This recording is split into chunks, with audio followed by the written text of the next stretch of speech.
आज होता दिवस दुसरा. दुपारच्या जेवणासाठी अंड्याची ग्रेव्ही बनवायचं ठरवलेलं. त्यामुळे एका बाजूला अंडी बॉईल करत ठेवलेली आणि दुसऱ्या बाजूला म्हटलं चपातीचं पीठ मळून घेऊया. ग्रेव्ही थोडी जास्त झाली ना तर 2 वेळची सोय होऊन जाते, त्याच्यामुळे अंडी थोडी जास्तच बॉईल करत ठेवलेली. अंडी बॉईल झाली, त्याच्यानंतर त्यांना कट करून घेतलं आणि थोडंसं तेल टाकून पॅनमध्ये मी फ्राय करून घेतली.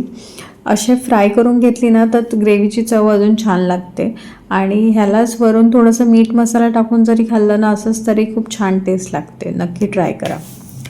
अंडी बॉईल झाली, त्याच्यानंतर पॅनमध्ये थोडंसं तेल टाकलं आणि कांदा कट केलेला टाकला, मस्तपैकी फ्राय करून घेतला. त्यानंतर टॉमॅटोची पेस्ट बनवून घेतलेली ती त्याच्यामध्ये ॲड केली. कृष्णाईला थोडा वेळ टी व्ही लावून दिलेला, कारण ती खूप कंटाळलेली. तिचं म्हणणं होतं आई मला उचलून घे तू, पण तिला उचलून घेऊन काही जेवण करणं शक्य नाही. इथे आपलं कांदा टोमॅटो मस्त फ्राय झालेला, त्याच्यामध्ये आपलं हळद मीठ मसाला आणि हे मी सुहाना चिकन ग्रेव्ही आणि सुहाना पनीर टिक्का मसाला सुद्धा ह्याच्यामध्ये ॲड केलेलं. मी असं काहीतरी विचित्र करत असते, पण टेस्टला खूप छान झालेलं म्हणून तुमच्यासोबत शेअर करते. हे दोन्ही ग्रेव्ही मिक्स मी ह्याच्यामध्ये ॲड केले, थोडंसं पाणी टाकलं आणि मस्तपैकी शिजू दिलं. बघू शकताय कृष्णाईचं सारखं थोड्या वेळाने ती येत होती माझ्याकडे आणि मला सांगत होती उचलून घे. फायनली अंडी बॉईल केलेली ना त्यातलंच थोडंसं तिलासुद्धा ट्राय केलं. ती नाही खात ॲक्च्युली नॉनव्हेज, तिला आम्ही नाही जास्त सवय लावली आहे. म्हटलं ठीक आहे थोडंसं खाऊन आवडलं तर बघूया. सो इथे मी त्यातलंच थोडंसं अंडं उरलेलं ते मी क्रश करून ह्याच्यामध्ये ॲड केलं. ह्याने सुद्धा टेस्ट खूप छान लागते आणि ग्रेव्ही अशी एकदम थिक होते.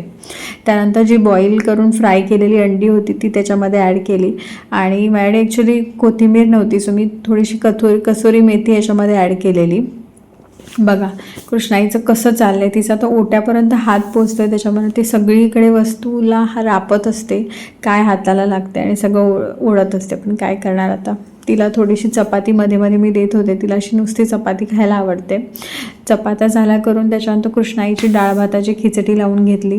त्यानंतर मस्तपैकी आम्ही दोघींनी तोपर्यंत चपाती एन्जॉय केली. त्यानंतर माझं जेवण आटपून घेतलं.